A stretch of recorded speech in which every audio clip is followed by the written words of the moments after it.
welcome to Unplug Tech, and we are ready with the second episode, and we are really excited. And we have with us Meher Bala and a guest for today, Mr. Aditya Kane. Yes, so we will start by yes, small applause. Yes, we have second episode. That is so cool. And yes, on to Mr. Aditya Kane. Just tell us a bit about you. Oh, Mr. Aditya Kane. Yes. So I guess I'm a WordPress professional Yes. right now, a freelancer. And well, I'm the freelancer and professional part. And I've been working on WordPress for the last 10, 11 years as a blogger, marketer, as a hiring person, as a project manager, as a community organizer, as all kinds of things, paid and unpaid. So yeah, that's basically my short introduction. So, how did you start WordPress, right? Like you have been doing it since longest time, and WordCamp, you brought it. Like, what are your earliest memories, and how did you actually start? Give us those bits that not many people know about it. I didn't start WordPress. It's a Like, person in sorry, like Texas who will get you very brought pissed it. off. And You okay? Let me yeah, rephrase it again. yeah. Really made it popular in Mumbai and in the entire country. Like for writers, even they don't know that much, and these kind of events really connected them with more the technical people. So it is a big thing. It is a big thing. So what made you take active role in bringing it in our city and just starting this community? So I didn't really think about starting a community as such in the beginning. A lot of it was, so I was a technology blogger at that point of time, reasonably well known in the tech blogger scene. Not a very happy place to be in, but yeah, for various reasons. I'll not get into it. We don't have 3 hours. But the point was that I used to write a bit about WordPress. I was working for a company that was a WordPress agency. And it was in 2012 sometime when we had WordCamp Mumbai being organized by some group, and I was quite excited to go there because it was WordPress. I was working in an agency. I was also using this platform every day, so I was quite excited to go there. So I attended the WordCamp, and I was kind of pleased because initially I went there thinking, I had heard about WordCamp San Francisco and all the fancy, very fancy, which has now become WordCamp US. So I expected it to be something similar, and it was not. It was a very casual sort of WordCamp. It was a very casual event. It was like organized by a bunch of college-going kids. College students from, I think, Thakur College, where we had our last WordCamp, by the way. So yeah, there were these engineering students, last year students, who were organizing this, and I think somewhere down the line they did not know that they could probably just call WordPress users or developers into the community or into the event. And what happened is you had a bunch of online marketers basically take over the event. It was not a great experience as an attendee. Like for me as an attendee, it was not a great experience. I went there and there was somebody who was talking about water purifiers, and somebody was talking about Windows, which is not even GPL. I mean, at least it's software, like not water purifiers. So it was like, where is WordPress? Where is the internet? Where's blogging? Nothing. There's nothing there. And I was feeling a little dejected about it. And then I saw this guy called Alex Gounder, very casually dressed, t-shirt, shorts, carrying a very large 2 bags and 1 helmet, and raises his hands, and then he's like, yes, what do you want to say? And he's like, what are we doing here? What is this? Where is WordPress here? And you probably have met Alex, and you know how he speaks, and he has a loud voice. He can't help it. So everybody in the auditorium hears, and I think he was probably asking these questions that appeal to a lot of people there. But then a lot of happy coincidences. So we got talking over tea and coffee. We didn't want to like be disruptors at the event, though that's what some people call us, but called us that time. But we didn't want to be that.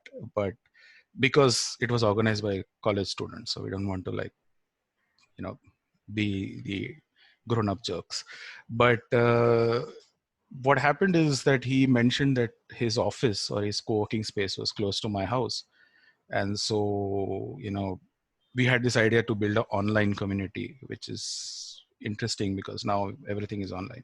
So we wanted to build an online WordPress community. We're like, okay, let them have their WordCamps and let them have their strange events. We'll build an online community of WordPress users.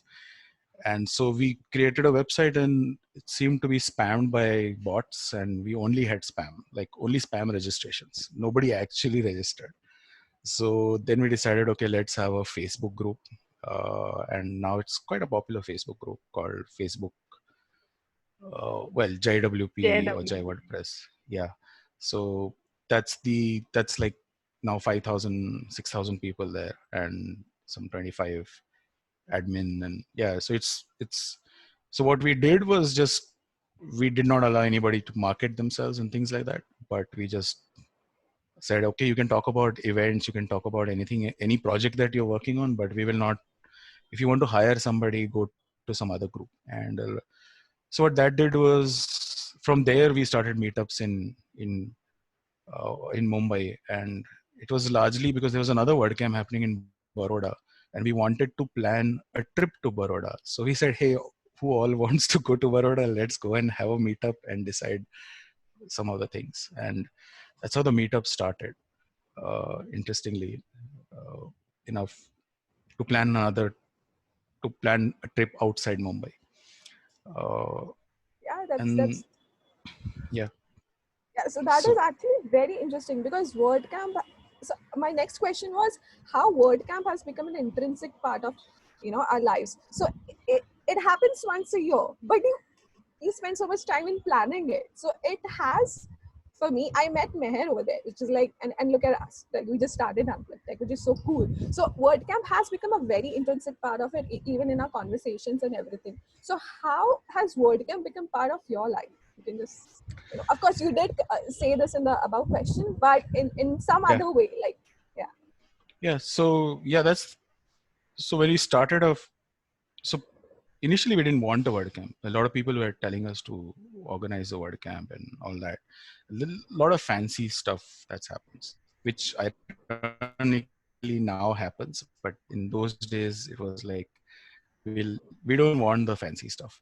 And the thing was that that time it was, we sort of like, at least I was not very keen on having a WordCamp. I also thought that the WordCamp central team gives out very it's kind of ironic that I went and ended up working for them, but I thought that they basically just give out WordCamps to anybody and anybody goes and does it. uh, Apparently it was not true, but that's what I thought from the outside, so I just wanted to avoid that. But Alex, being Alex, basically applied and then started trying to convince me to be part of the WordCamp. And I said, okay, fine. When are you applying? He said, no, I applied 2 months ago. I'm waiting for the reply. And, I've already put you as a co-organizer there. And I'm like, okay, so now so that's how I became a co-organizer. But the first year was like a very, what we call like a very raw version. It was like, we didn't have sponsors, we didn't have anything. We had 300 rupees tickets. We spent about 250 rupees on food. No, we spent 300 rupees on food for everybody. It was like a 150 rupee packet that everybody got. We got a lot of complaints about food, but it's 300 rupees, come on. So but we got some extra sponsor last minute, and we gave everybody mugs, which have become the iconic mugs now. Like, everybody gets mugs. We didn't do t-shirts because we didn't want to, well, Alex and I are well, large bodies, and both of us don't find good t-shirts. So we said maybe we should just not do t-shirts. Like, so that's the whole. So these are some of the things that we did, and very interestingly, we for the 2015 WordCamp, we got a lot of people coming in, and there were some people who said something similar to you, like saying, "Hey, we met at this WordCamp in 2014, and we did a startup after that, like, or we did a collaboration after that." And so we realized at that point of time that what we had done, like, we had created a space where people came and met, and then they're moving in their direction from there. But this is like a space for them. So that was the first time I realized that, okay, we are doing something quite interesting. It's not just about having a good time, and just it's not just about us, it's also about other people. That's when I realized, and that's how things happen. I've met most of you at WordCamps, right? Like, I've met, well, not Meher officially, but definitely Ferry I've met at a WordCamp. Meher's, I have a different story with her, but we'll come to that later. How did you encourage other people outside Mumbai to start in their local area meetups or WordCamps? Ah, Because this will so trigger people, like it'll be people will be inquired. People will inquire about it. yeah, so I didn't actually encourage people. I told them, I mean, I didn't encourage people as in go there and say, do this, do this, do this. I was just like organizing WordCamp Mumbai. Initially, we had a lot of detractors. Then they liked some of them came from outside the city, and like from Nagpur, Nashik, Pune. Many of them didn't want to have WordCamps. Some of them were from other WordCamps like Baroda, and who did not, well, they didn't think what we were doing was the right thing, which was, we cut off a lot of the regular marketing folks, because they were talking about water filter rather than about WordPress. uh, so we basically made it sure that only developers spoke in the first session. Then we brought in some business talks and things like that, but it was focused on WordPress. So we paid a lot of attention to the content part.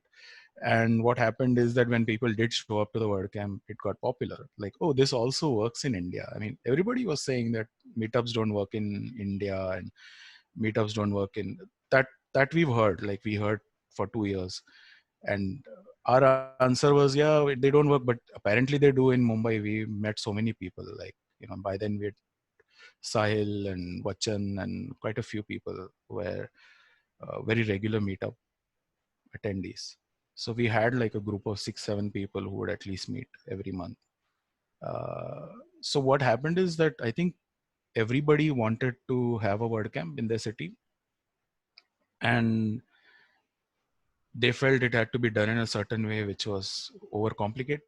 And then they saw that our system worked. They tried to copy it, and some of them succeeded. The way we helped them or support, at least I supported them, was always just to be like saying, it's okay, just send them an email and things get fixed. Like, don't worry, speak your mind. If you can't organize, don't organize. Things like that. A lot of times people don't take it. People take it. People think about WordCamps in a very formal way, and it's better to just not think of it that way. So so that's how I help them, and I would help them with email writing. This, like, basically, that's the one thing that I've learned a lot organizing WordCamps. How to tell no to people without uh, saying like no, so so in a roundabout nice gentler ways to write like, hey, we appreciate you applying to be a speaker, but we have this. So, and also, by the way, could you just attend a WordCamp and things like that? We'd like to connect with you, etc., etc. So those are the ways. So yeah, I helped people out with their emails and templates, and sometimes how to go about things. That's about it. Like, a lot of how it spread is not me, it's just them. I think some people give me a lot of credit because I was just the first one. So I don't think it's really by design or something. Taking first step is important, right? Like, no one did. you did. So yeah, I mean, why not? No, so some people did actually do. So that's what I said. No, I met Alex at a WordCamp. No, I mean, Uh, okay. yeah. So, but I think they didn't simplify the process of just being a space.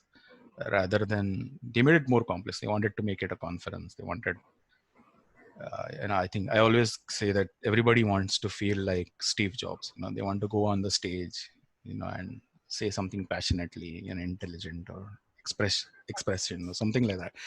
And that, so yeah, they want to do that, and a lot of people have that. Like, I want to do all this in this event, and that's not what we wanted to do. Like, I've never, I don't think so. That's one of the things we did. Like, none of the organizers at WordCamp Mumbai spoke. They were speakers. They couldn't be speakers, which became a little difficult at later on, because everybody wanted to be an organizer, and then it becomes difficult to find local speakers. So so we broke that rule a few times, but never the lead organizer. They could never speak. Uh, so yeah, so that's that. So, but just to keep it a space, like just a space where people can come in and go, no, like, this is my space, or this is so and so space, or this is it's just like something that anybody can do anytime, is something, at least that idea. I'm not saying that it always was that case, always was true. In some certain situations, some people might have felt, hey, you know, this is that Aditya space, but that's at least the idea that we went with, which is why it appealed probably to people outside Mumbai also, and sort of spread out. And I think it's also well in line with the community guidelines that WordPress.org has put out. So yeah. So the next question is, yeah, I think Meher, you are the right person for this.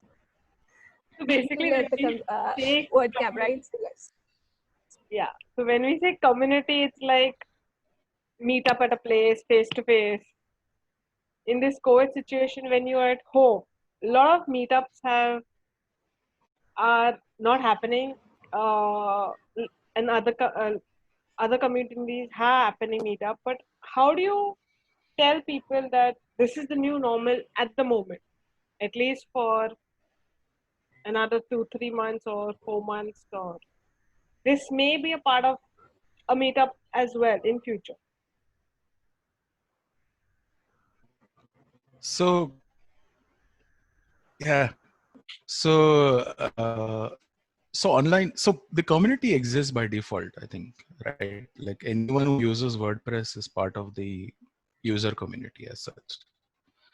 And what we are sort of doing is aggregating them and putting them in a room, or on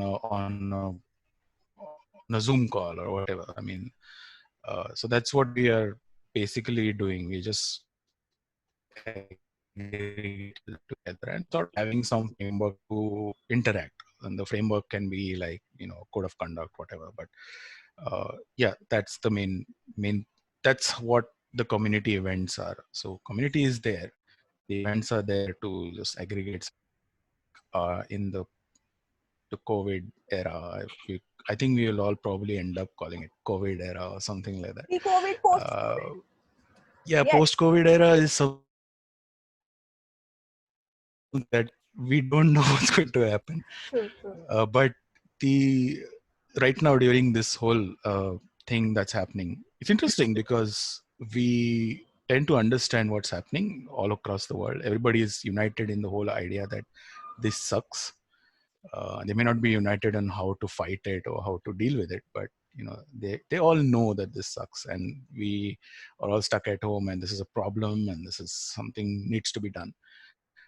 So that, so I think the community is this, the community is not anything. I mean, remember, we are working on WordPress, we're building sites, you're not like solving global food crisis or something like that. So it's not like we're doing really important work. But as I said initially about creating spaces, we tend to take ownership of spaces. So that's why people are passionate about that space. This is my space. This is my group. This is my tribe, whatever. And they get very passionate when they over small things, you know, like you should see a couple of designers discuss some small element on the website, like hamburger menu versus something else, and they'll have this very passionate discussions, and that's because they have that sense of ownership. For someone else who's not a designer, like, ये क्या चल रहा है, like, what is this is absurd, why are they talking about, why like 5 pages of discussion on this? But so that's the thing, the passion is there, and now suddenly we are in a situation where I think everybody has to sort of take a bit of a step back and think, okay, maybe those things are not that important. So that's one part. The other part is going online. There's no other way. Like, we have to make our events online. How do we go about it, and how do we convince people? I don't think there's any need to convince people. Everybody knows that if they want to interact with the community, it has to be online. Nobody wants to meet, I mean, maybe a few strange people, but yeah, nobody wants to meet and have WordCamps or meetups. At least I don't see that happening in 2021 either. I mean, as an organizer, I'm an organizer. I don't want to put 100 people in a room and possibly have 5 of them catch COVID, or maybe 5 of them end up in the hospital. That's not what I want to be responsible for. So yeah, I mean, I don't think that that's going to happen in 2021. And what is exciting is uh, it's going to be a new type of uh, community. It'll have to get used to the online events and online uh, the the WordCamp experience going online. There is a discussion on the community P2 WordPress.org, make.wordpress.org/community. If there's a discussion currently going on about online events and what they could mean, and if they could have very different types of events which are not geolocation specific, but just based on certain subjects. uh, all those ideas are great. There are some challenges that I see, which are, it'll be interesting to see how we figure out, and I don't have an answer for this, even though I was asked a question, but I it'll be interesting to see how we avoid what we call as the distribution of power. So in our current system, it was like pre-COVID era. The system was that you organize a meetup, you become an organizer.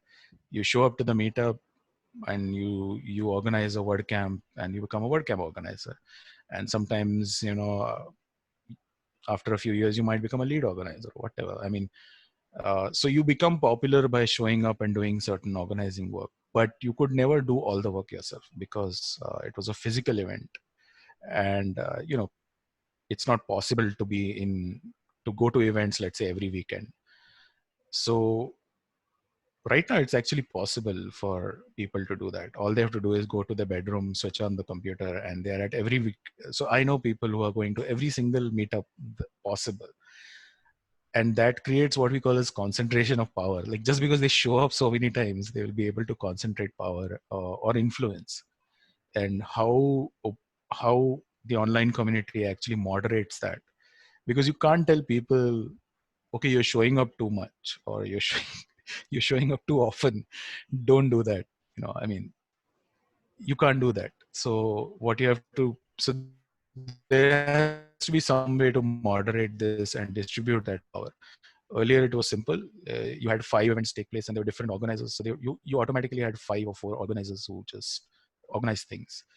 But now it's more like, one person can organize a meetup. I organize a meetup in Pune. It's a casual check-in. Me and Saurav Shukla do this, and it's just a normal check-in. Like, we just ask each other, "How are you doing? What's up? What are you doing?" And then we move on to, like, what's your work setup, and nothing technical, nothing, but just check in with the community.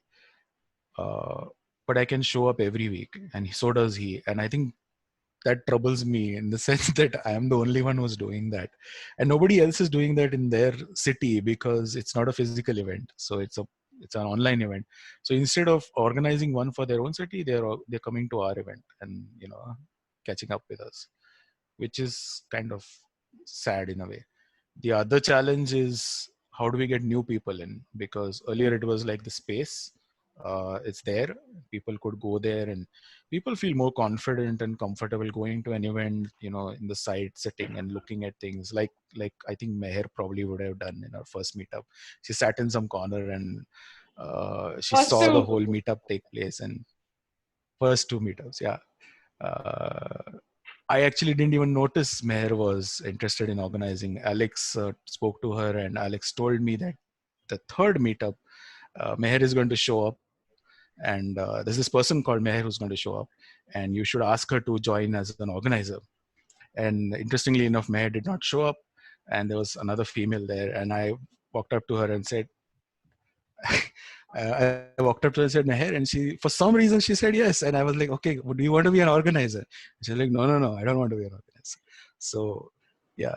But, and then I was like, why? You had a word with Alex? She's like, no, I didn't have any word with Alex, and things like that. So there was like a comedy thing that happened. But all these things are easy to do in a face to face, or in a space that's public. A physical space, but it's not that easy online. I mean, imagine somebody who's not good with English. Uh, they feel not confident to interrupt somebody, or even like, so physical space has that thing, right? If we are in one room, but you could sit next to somebody who you feel might be able to talk to and just talk to them.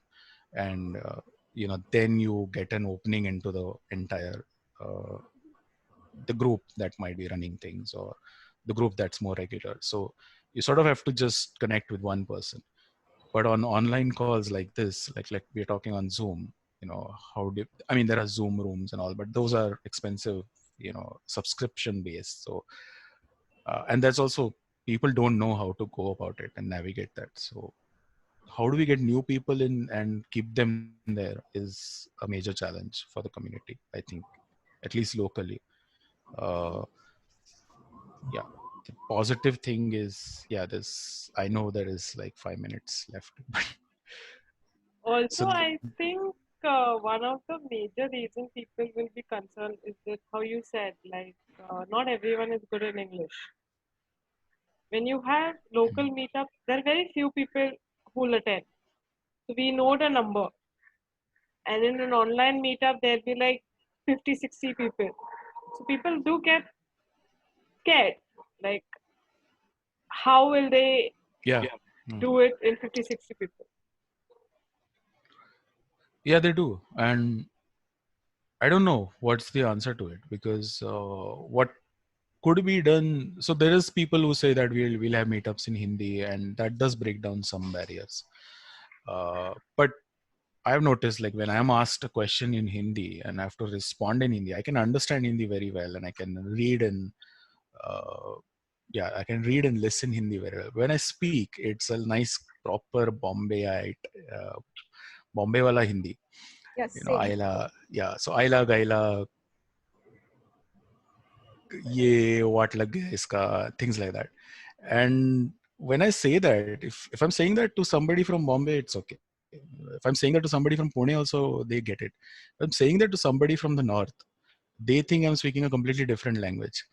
And so yeah, I mean, so some so so it's actually not, Hindi is fine if it's in the Hindi belt, but beyond that, it's not easy to have that communication, though it does break down barriers a lot more than what English would be. But then you go down south, you speak in Hindi, they'll not talk to you. I mean, yeah, I'm married to a Tamilian, so I know quite well.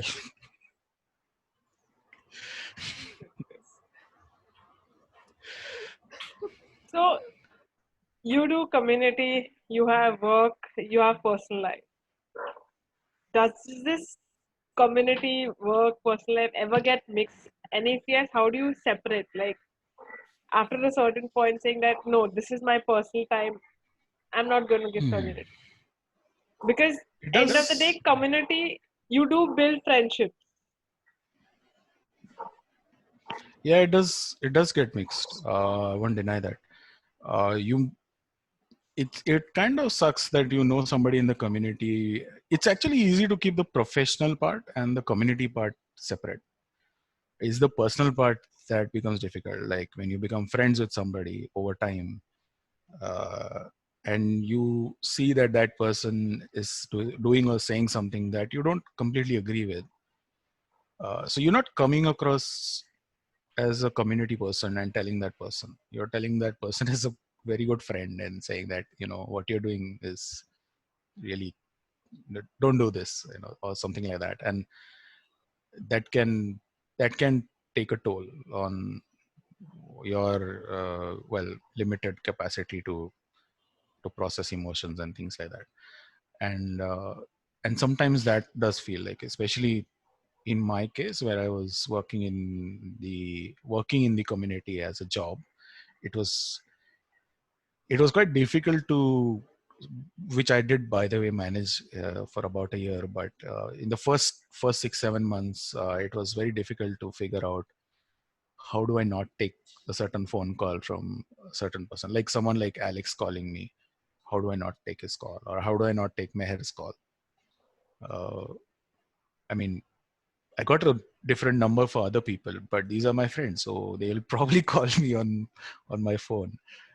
And it's not always just because of some issue, but it feels like work, even if you're just talking about random things, like which is not WordPress related, but it still feels like work because this person is from the community, and sometimes our the discussion goes into the whole WordPress thing. So I don't know what's a great idea. I think one of the good ideas is to throw away your phone from time to time. So what I do is I put my phone in silent and throw it off in, like, the desk I have. I just put it in the drawer, and I forget that I had a phone. After 10-15 minutes, you forget you had a phone and you walk around, and then my dad will call my wife and, like, what's Aditya doing? He's not taking his calls.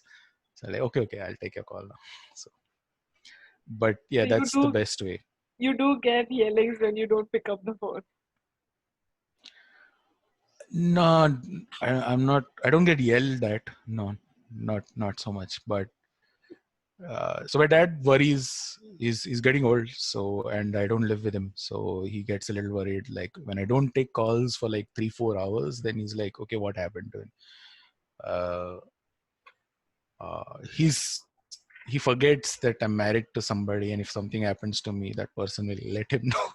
Or something like that, like or whatever. Like he's like, oh, 2 days you've not taken your phone calls. I'm like, yeah, but So besides your father, no one tells you that you don't pick up the phone. Where are you for 2 days? no, Like if so nobody someone's really tells. continuously calling you, say if Alex calls you or I call you continuously, Yeah. don't you ever get to hear that? Why didn't you call back? So we have less than a minute, but no. If somebody continuously calls me who's a friend, I check my phone from time to time, and if I see that, like, I've got 15 calls, and I immediately call them back, thinking this is an emergency. I have If that person says, and if that person doesn't have an emergency, then I tell them that, hey, don't do this, because you can't call me 15 times to say that I wanted to have coffee with you. You know, Oh, that's creepy that's behavior, by the way. yeah. So Everyone should know this. It's creepy. so And not saying that you did this or Alex does this, but I'm just saying that if friends do call me a lot, it's usually when they're in trouble or they're really panicking or something, and I usually take the call that time. I mean, I just give them a call back. Uh, I also removed Slack from my phone, that's good. so because we spend a lot of time on Slack. I just deleted Slack, so from my phone, so everything remains on the laptop. Yes, yes. So we are talking about community and all the nice things and the positivities and how it actually there are many positives of a community. Even I have grown uh, because of joining communities that are friendly and all that. But we can't ignore the fact that in a community all kinds of people come, different Mm. people, good people and bad people. So you must have encountered them. So what do you think, how to handle difficult people, or not just difficult, like negative people who really make it difficult for other people to enjoy a really nice community and make most out of it. So what would you say to that? So I don't think there are good or bad people.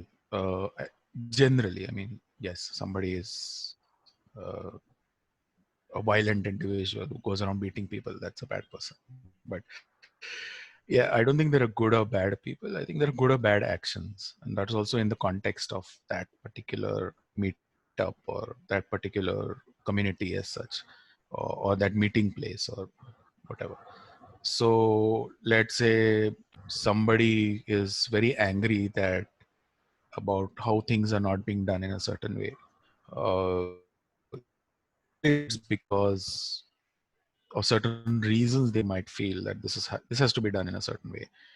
How they react with it and how they actually react to maybe not having control, or maybe not, or maybe having less control than previous years, things like that, can have a lot of, so a lot of how they behave actually comes from all that background of who they are as people, what their space is, what their past was, what they aspire to do with that group and things like that. And uh, so sometimes that can come into, like, somebody has this thing that, a classic example of community work is new organizers come in, new organizers take space, old organizers feel, hey, what am I going to do? I'm just useless now.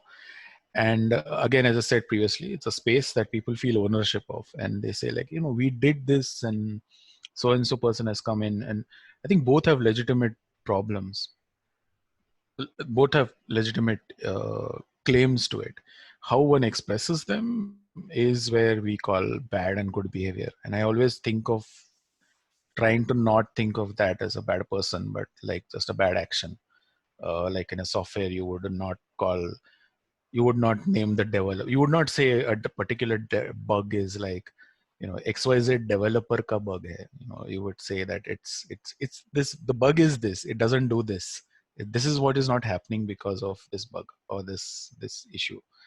Uh, and then we try to solve it. We tried to do that in Mumbai, where we didn't have. So when I spoke about all the organizers there previously, we didn't have women organizers. We didn't have women in our team. uh, we tried asking people and asking women to join, and they were like, why should we join? And the answer cannot be, oh, because you're a woman we want you in our team, which was true to some degree. But yeah, that's the problem. Also, at the end of the day, so yeah, I mean, these things happened. And sometimes uh, s- when it's a community, when there are groups of people, there will be people who will do things that you will not like it, but you have to keep that in context, that this is something that person is doing because they probably care about it, and also they're a little insecure about it. And this goes both ways. Like, the person who's reacting to that bad action also could be having their own problems. So it's slightly difficult. Sometimes seeking out people to moderate the situation or mediate helps. Sometimes it just helps to say that I need some mediation, and between some issue, can somebody come in and solve this for us? And just that admission that there is some mediation needed. Not that mediator has any role to do, but just that admission can sometimes get people to work their issues out. Then of course, then there are people who are absurd, like, who could send you like 50 emails in protest of what decision you took or something like that. And that those people, you have to have a nice system to, like, remove them from the community, because they probably need help, or they need some other type of outlet. And then there are of course people who are not concerned about the well-being of the community, which is like, I will promote whatever I want to do, and I will do what I want to do because this is my space. It's not your space. You're just welcome as guests here. So that's not what the community is. uh, I mean, that's that person's fan club, I guess, not a community. So then you might want to remove yourself from that space. But yeah, so that happens. But there are some good things that happen sometimes when people raise a ruckus, or become difficult to work with. So in 2015, after 2015, because we didn't have female organizers in our team, I and Alex, in a room full of 20 men, said, we said that we're not going to have another WordCamp unless we have women in our team, an organizing team. And that's just like the line that we drew, that there will be no WordCamp. We will not even apply for a WordCamp unless we have women in our team. That's it. Like, Did you so get like objection? yeah, we got one objection. We got one person, like a couple of people said, hey, why are we talking about this and all? And then one of them asked that if that happens, what will happen to us men? Like, boss, look at around like that, 21 men here and not a single female. What will happen? There'll be two other women here, right? Like, that's it. That's what you're talking about. So like, no, but slowly and steadily, women will overtake the entire WordCamp.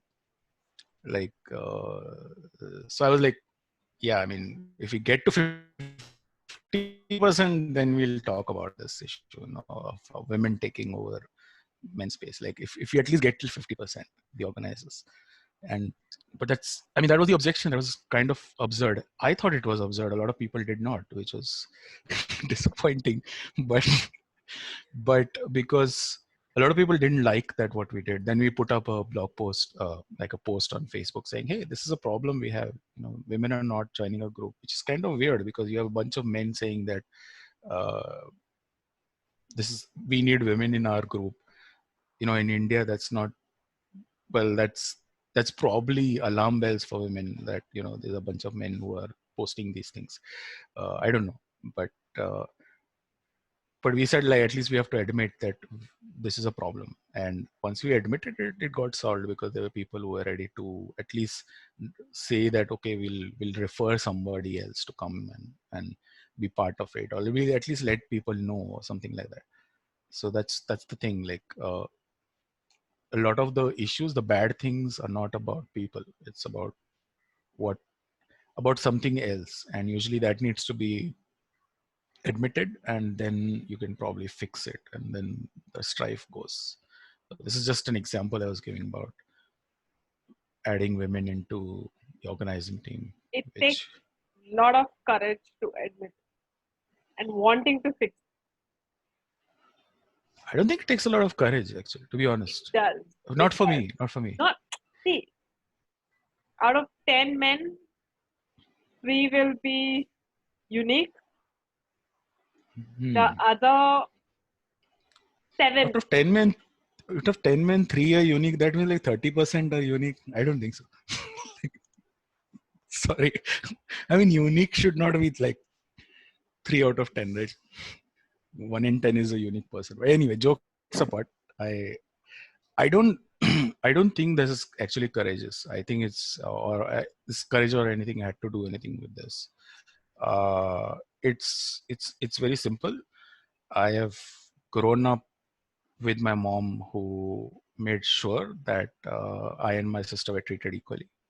When I was 20, I realized my mom was sort of in semi-depression. She was in depression at that point of time, because she was a homemaker all her life. I mean, she was a teacher before I was born, and after that, she gave up her career and she became a homemaker. And then after that, when we were in college, like around early 20s, I saw my mom actually become extremely depressed, because me and my sister were in colleges, we didn't need her, and we were not at home at times. And I saw her being pretty depressed, and then I saw that change, like a really, s- well, kind of idiotic now, but you know, I tried to fix it by giving her some watercolors and a drawing book, because she used to paint well. So I thought I'll fix that. She could paint all day long, but that was not what she wanted. She didn't want a hobby. She wanted something that was valuable, and those are things I sort of got exposed to in my mid 20s, when I saw my mom start taking tuitions and feeling pretty good about teaching. And so there I realized that suddenly, so there I realized suddenly, like, how people looked at my mom, like they were like, oh, she earns money, she works at this age, like in her 50s, and she's doing this and that. And so because of that, I sort of had a bit of education about like how things are different for us men and for women. So there was like a lens that you look at the world, and then there were like a lot of things that suddenly opened up. Like, oh no, I go for a walk at night at 11 or 12. I used to do that right through my teenage years, and I used to never be afraid, but my sister would. So even though my parents are treating us equally, she wouldn't want to go out alone at night for a walk. So those are small things that started to sort of make sense. And because I was studying in a co-ed school and things like that, I never had this problem with girls and boys being separated and all that. I mean, and it never really occurred to me. So in many ways, it was never like something that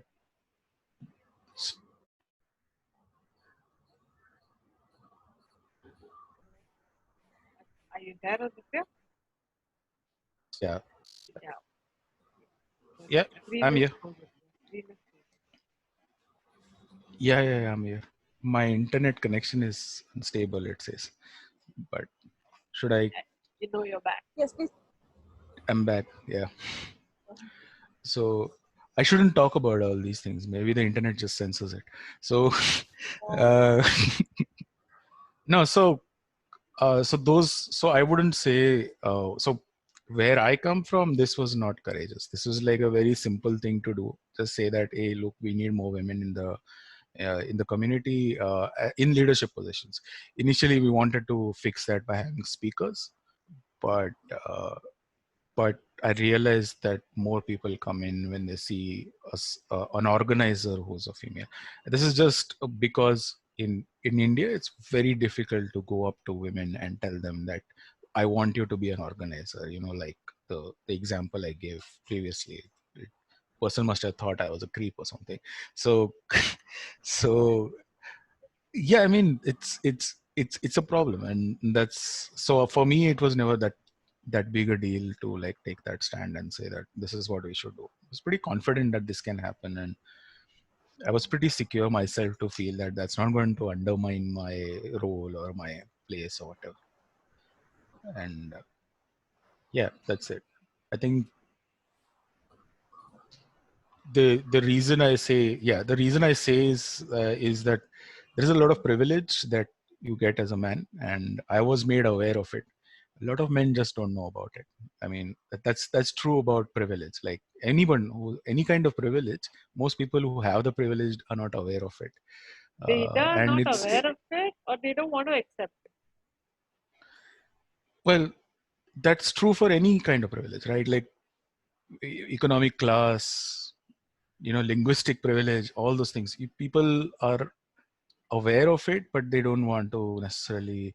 So once you get aware of it, that's the first step. Like so that's why if women are there in the team or women are there in your community in powerful positions, it it becomes it people are aware of these situations, and then they can start learning. Some of them won't, which is okay.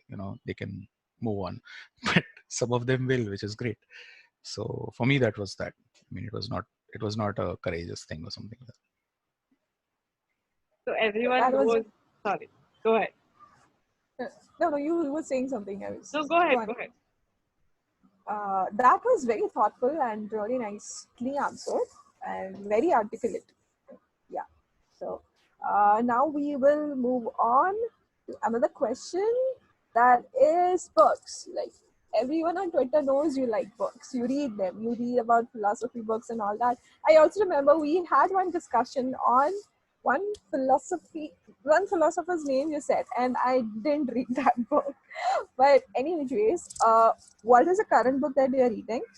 What is one book you think everyone should read? It's so good. It's one of your favorite book and everyone should. So two questions. Yeah. Ah, so I'm like, I mean, it's difficult to just go down to one book, right? I mean, Yeah. knowing that you. Author. Go for the author. Nah, I don't like authors nowadays.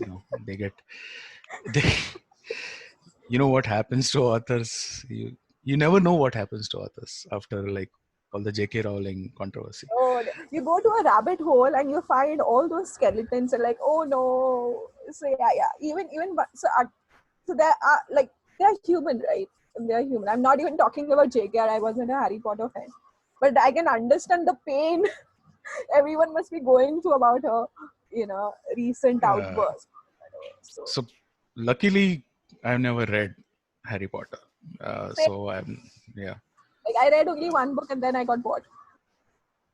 I read half a book. Yeah, I was wondering why is this family keeping this guy under the staircase or something like that, and this is like kind of absurd. And so I was like, why are people raving about this? Is like so stereotypical, step family kind of thing.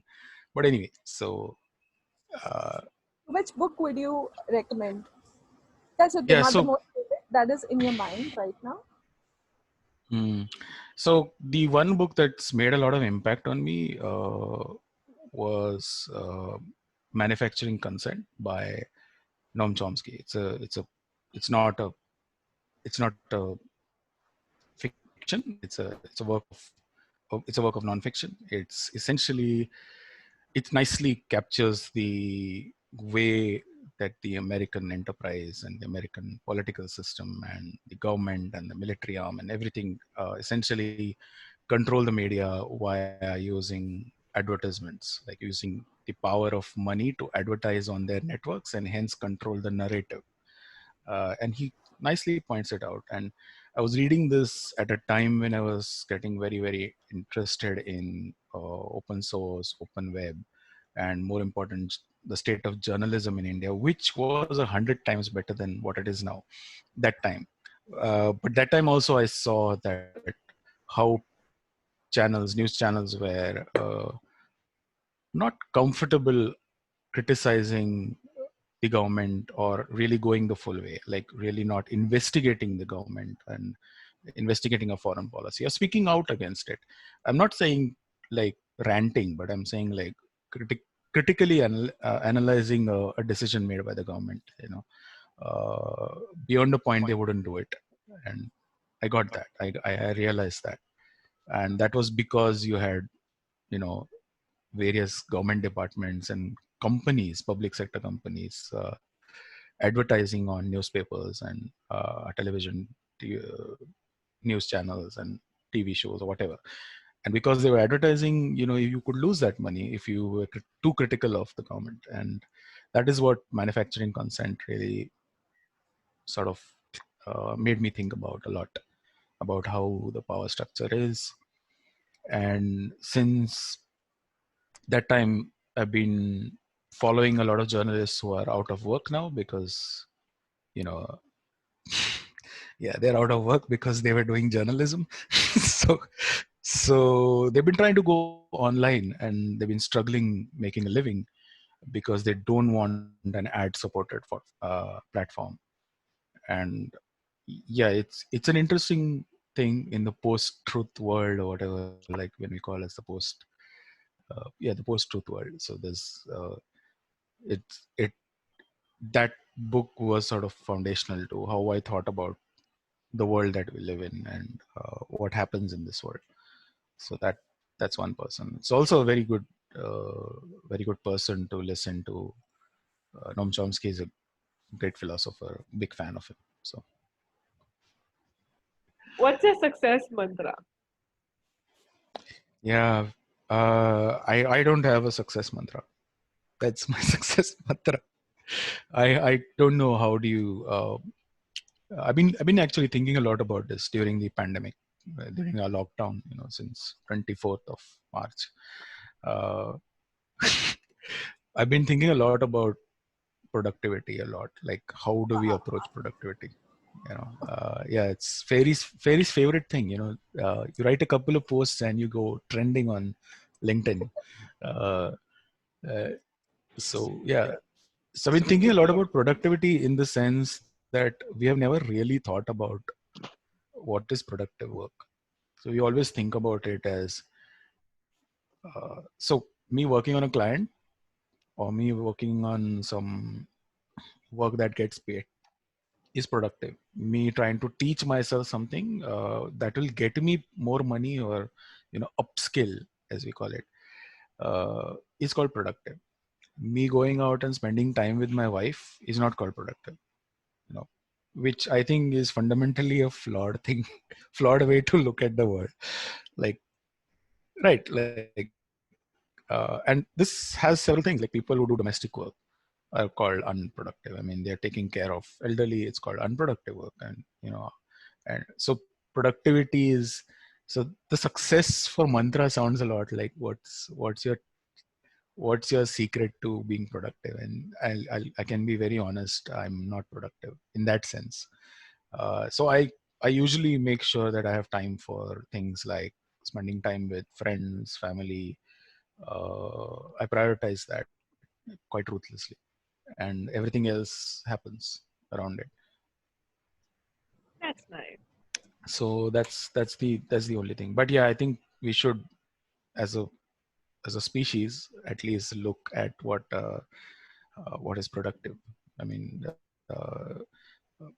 I think the fact that we are only thinking of productivity in terms of sitting in front of a computer, typing something, or just getting something done, it kills creativity, I think, a lot. It doesn't make us sit and talk to people randomly and get ideas, and or get a different perspective, because we are calling that as leisure, and that's not leisure. You are still sort of learning things. So why is it leisure? I mean, unless you're sleeping, it's not leisure, right?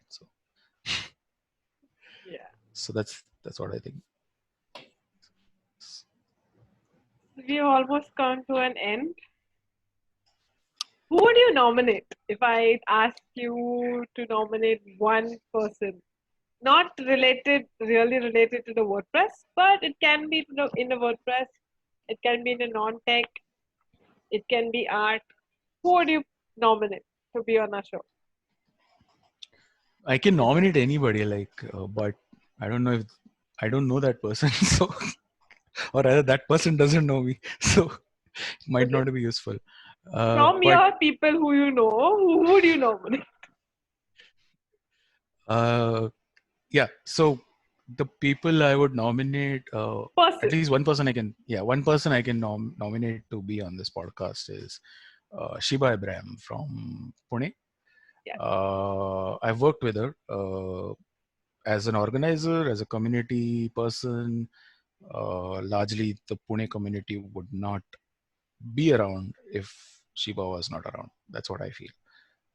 Since 2015, and I've also worked with her as a colleague, which is uh, when in my interesting misadventure of starting a WordPress agency. She was somebody who was working with us, and she's a great WordPress professional who actually isn't who doesn't really talk a lot on these podcasts and these spaces. And I wish somebody speaks to her, or we get to Definitely. hear her rather. Yeah. I'll Yeah. definitely contact her. I do know her. I'll contact her. I'll try to convince her. I know Ferry is good at convincing. So if Yeah. she doesn't convince for me, Ferry is always there to convince. Definitely. She's an extremely productive person. Oh, this she is a sits with a she sits with a stopwatch, and she's like working, and it starts. Well, she has kids, so I can understand. I've noticed that when you have kids, like people I work with and they have kids, their the their world is so structured. I mean, you can't tell your kid, okay, eat after like 2 hours or something, like, or just get lost or something.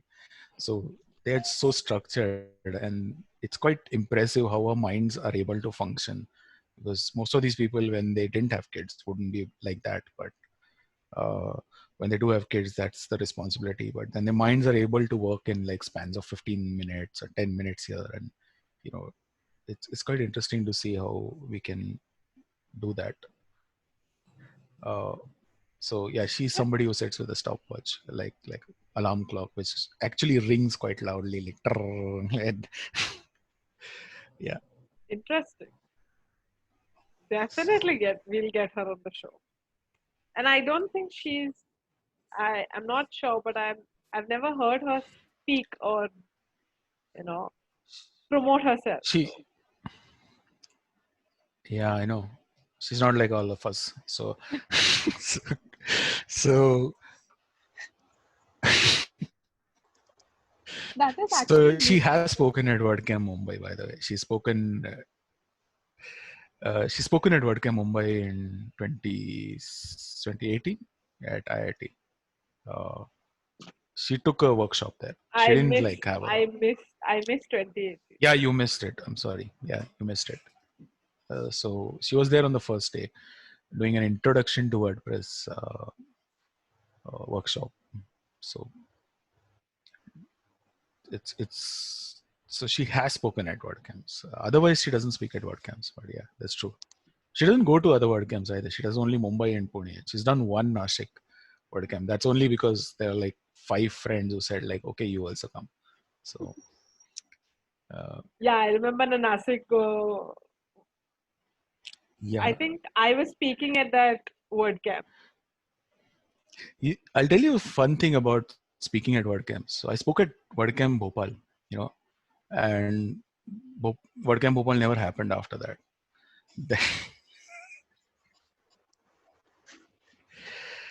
I also spoke at WordCamp Nasik, and I don't think after that it happened. Yeah, so then I went to speak at Nashik and it didn't happen. So same year that we were speaking. Then I went to last year. They sent me all over the place to speak, like Nagpur and Kochi. And what happened is the entire WordCamp program has gone now. So no WordCamps are happening. So so maybe there is a thing. No, don't worry. This podcast will still keep on continuing. It will not stop. Yes. So podcast is fine. I've been on podcasts and they've also stopped after I showed up. So you please have another other guest and just break the jinx as fast as possible. There were like 2 podcasts. One of them was by Alex and it didn't happen. The other one was by Saurabh. No, one of them was by someone else, and that collapsed. And then there was Saurabh and I did a podcast, and he was like, "I want you, I want you." And then when I joined his podcast, that he had like recorded 4 or 5 episodes, and after that, none. Like after I am there are no episodes. And Alex then decided to have a podcast, and it's never taken off because the minute he like gets all the ideas, writes it out, everything is there, then he decides to make me a part of it, and it's never taken off. So We so have to break the please jinx. get another please get another guest and just break this jinx. Yes, we will. We'll do our best. Yes. So now you know why I used to not speak so much because yeah. This is going on Twitter. Yeah. So where can so people this contact you, Aditya? Yeah, people can contact me on at Aditya Kane, ADITYKANE, Twitter? on you also Twitter. write a On Twitter, Bombay Pirate. You also write a blog. So yes. I write a blog on BombayPirate.com.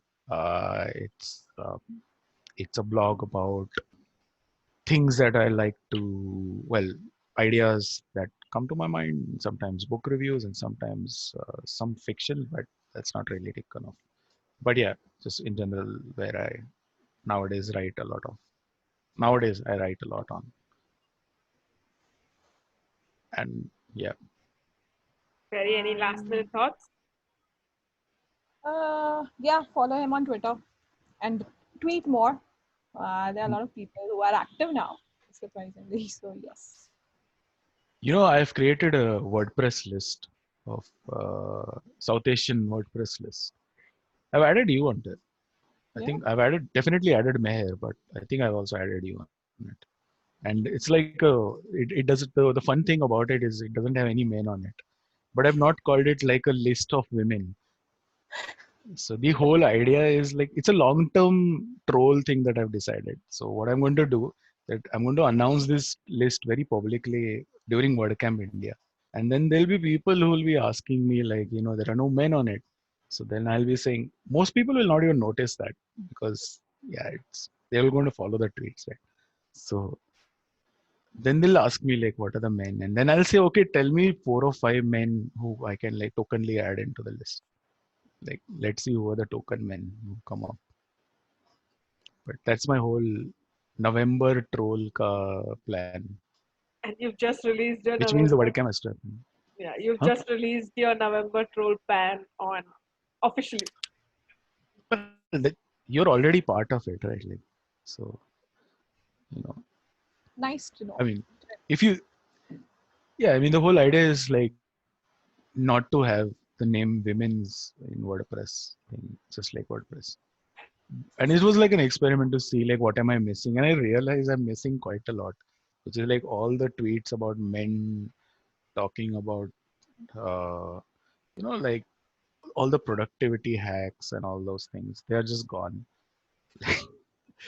And the WordPress news comes because all the people are like actually retweeting WordPress.org and stuff. So all the news comes, like WordPress related thing comes, the all the interesting important things. I never miss out on anything, but all the crap is gone because nobody's promoting themselves. Nobody's like talking randomly in the air about how they feel about a project, and how things should be and how the world should be different so that they can then be productive in it or whatever. And it's all gone. Like, so that's fun. That's actually, it's very Looking nice forward. experience. Looking forward.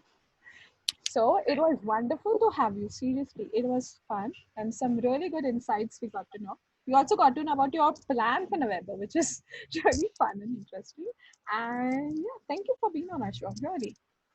Yeah, Yes. thanks for having me. That's my third podcast that I'm killing it. So, And we'll break your jinx. Don't worry. Yes. yeah, please do that so that I can start with mine. Sure. Okay. Okay See you then. around. Thank Yeah. you. Bye bye. Bye. Bye bye.